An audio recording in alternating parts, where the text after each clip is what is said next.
देखिएगा 5.2 का सवाल देखेंगे और इसमें देखिएगा लिखा है निम्नलिखित सारणी में रिक्त स्थानों को भरिए और एपी के अगले पद तथा ए सार्वंतर डी तथा एनवा पद और ए एन का मान बताओ। समझ में आ रहा सबको?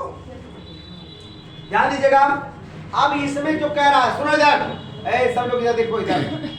ये जो आपका लिखा गया सवाल अगर आप लोग इसमें देखेंगे थोड़ा सा ध्यान देंगे तो आपको एकदम समझ में आ जाएगा। देखिएगा इसमें भाई समझ में आना चाहिए भाई। देखिएगा ये देखिएगा मैं जो ये बना रहा हूं इसको बनाने का काम आप लोग भी कर सकते हैं। इसके नाम भी इस तरीके से लिखते रहे। ये आपके ए है, डी है, एन है, ए एन है। सही है बेटा? अलग अलग देखिएगा ऐसे बना गया है। आप देखेंगे पहले में 7 3 8 डैश डैश, फिर माइनस का 18 डैश डैश 10 0, फिर आप डैश डैश माइनस का 3 18 माइनस का 5। अब आप ध्यान दीजिएगा। इसके बाद दो चीज बचेगा, दो चीज को करने का काम स्वतः कीजिएगा आप लोग। देखिएगा मैं बता रहा हूं इसमें। अब आप लोग सूत्र लिखेंगे। क्या लिखेंगे बेटा? सूत्र लिखेंगे ए एन, ऊपर एन ये रहेगा, नीचे एन। ठीक, बराबर लिखे क्या? ए प्लस पोस्ट में एन माइनस 1 इंटू डी। अब बताइए आप सब लोग देखिएगा इधर जितने लोग बैठे हैं। देखिएगा ये पेपर में अक्सर करके क्वेश्चन पूछता है। क्यों पूछता है? क्योंकि अगर आप इसके बाद जो बोर्ड परीक्षा में पूछे जाएंगे प्रश्न अगर आपका है तो कम से कम ये क्वेश्चन याद, क्योंकि अगली बार बोर्ड परीक्षा में क्वेश्चन ये नहीं हटा दिया था चैप्टर। आखिर कोई ऐसी समस्या नहीं। यहाँ देखिए ए बराबर क्या है बेटा? और डी बराबर क्या है? एन बराबर क्या है? तो ए एन का मान निकालना। समझ में आ रहा सबको? अब आप देखिएगा यही कहेंगे सर एन की वैल्यू, अब लिखेंगे ए एन की वैल्यू कितना है? 8 लिख देंगे, कोई दिक्कत? बराबर। अब ए की वैल्यू कितना है? 7 प्लस का चिन्ह लगाओ। आई एन की वैल्यू कितना है? 8 माइनस 1। और डी की वैल्यू कितना है? डी की वैल्यू 3 हो गया। अब लिखेंगे ए 8 इस तरीके से। तो 7 ये प्लस का घटाना कितना आ जाएगा? 7 गुणे 3 होगा। तो ए 8 बराबर 7 और 7 त्रिक 21 हो जाएगा। और ए 8 बराबर क्या आ जाएगा? किसी को दिक्कत? क्वेश्चन बहुत अच्छा था। आया समझ में? इसके बाद देखेंगे दूसरा क्वेश्चन देखेंगे हम लोग। देखिए दोनों क्वेश्चन बता रहे हैं तीनों। आप लोग इसके बाद लगाने का काम करेंगे। 2 सवाल छोड़ देंगे, 2 सवाल अपने मन से लगाना है। अगर नहीं समझ में आएगा तो उसको भी पूछने का काम करेंगे। देखिए माइनस का, यहाँ देखो माइनस का 18 लिखा है, लेकिन किसका? ए बराबर माइनस का 18। समझ में आ रहा सबको? पीछे आदमी दिखाई दे रहा है? आप देखिएगा टी का वैल्यू कितना बेटा? टी का वैल्यू क्या है? प्रश्नवाचक का चिन्ह लगा है, यहाँ नहीं है। टी की वैल्यू नहीं दिया गया है। अब आपका यहाँ एन की वैल्यू क्या है? एन की वैल्यू 10 दिया गया है और ए एन की वैल्यू 0 दिया गया है।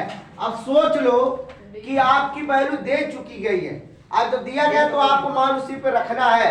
और जब मान आप उस पे रख देंगे तो आपका आंसर तो अब आपको बेटा सूत्र पता हो पहले।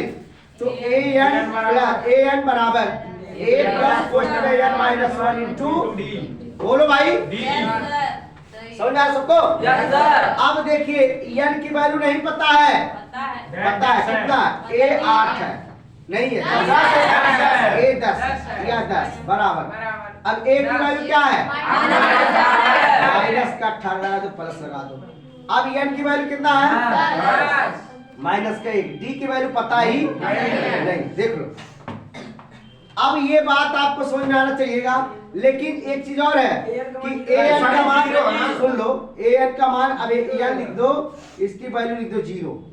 अब ये माइनस का 18 हो जाएगा, प्लस घटाओ कितना हो जाएगा? 9d हो जाएगा। कितना हो जाएगा? 9d हो जाएगा। समझ में आ रहा सबको? अब इस वाले को उठा के फेंको इधर तो कितना हो जाएगा? बोलो भाई। माइनस को उठा के फेंकोगे तो इधर क्या आएगा? बराबर का चिन्ह लगाओ तो ये 9d हो जाएगा।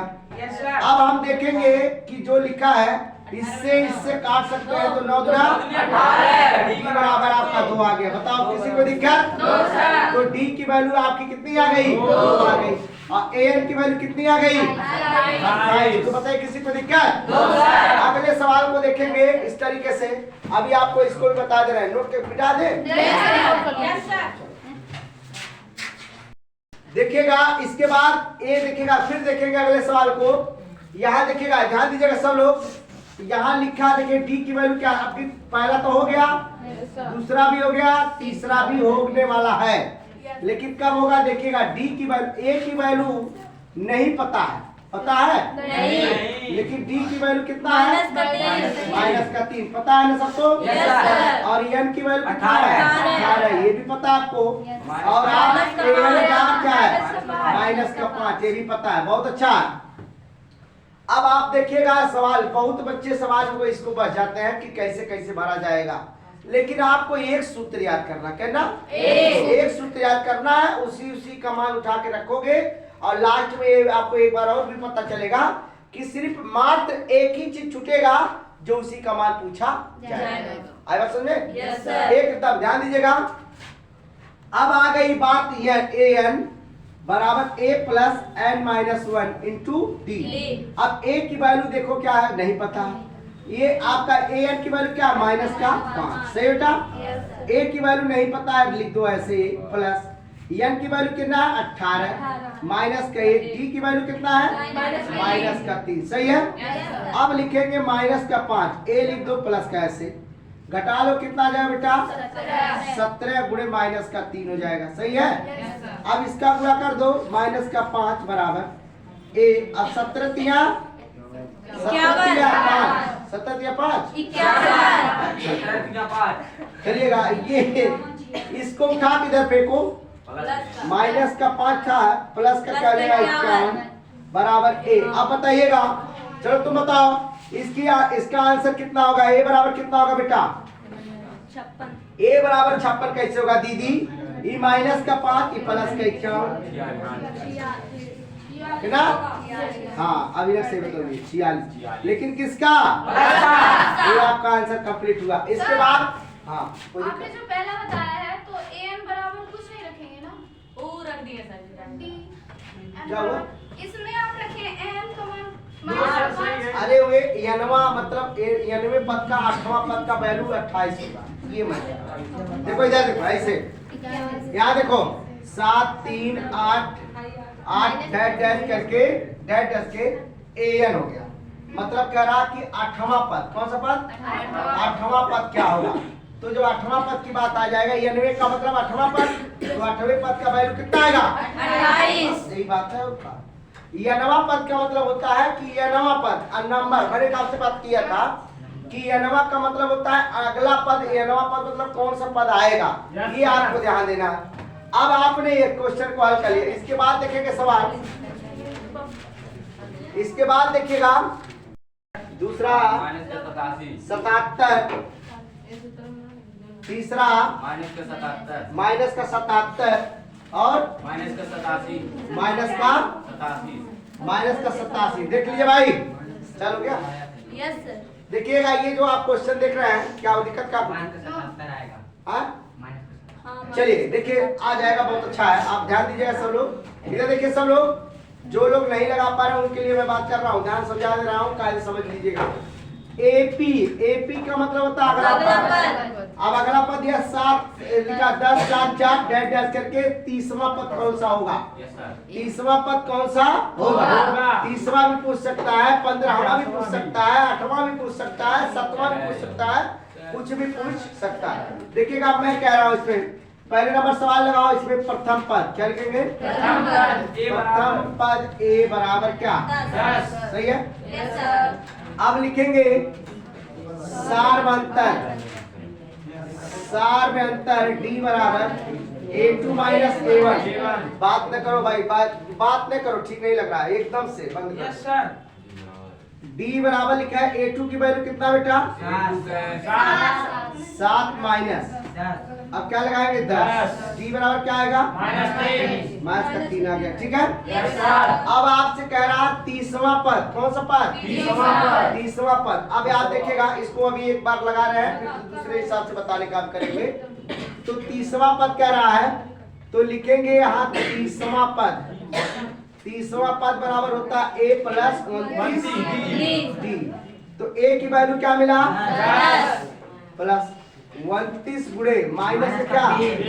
माइनस का 3 कर दो, गुणा कर दो तो 10 प्लस 3 और 27 के साथ कितना जाएगा?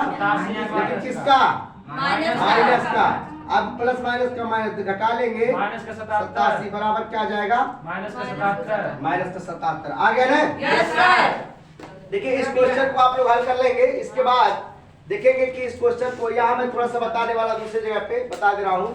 अगर आप लोग यहाँ लिखेंगे an, देखो इधर, अगर an पे लगाने का काम करते हैं तो a प्लस लिखेंगे पोस्ट में यार -1 इंटू डी। बात समझ में आ रही है? देखिए ए नियम तो आपने लगाया, हो सकता है आपका सफल हो गया।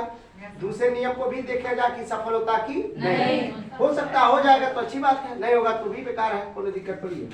यहाँ देखिए ए एन बराबर क्या लिखा? ए एनवें पद पूछा, बराबर ए की वैल्यू कितना है? 10 कितना है? 10 कर दो, प्लस का चिन्ह लगाओ।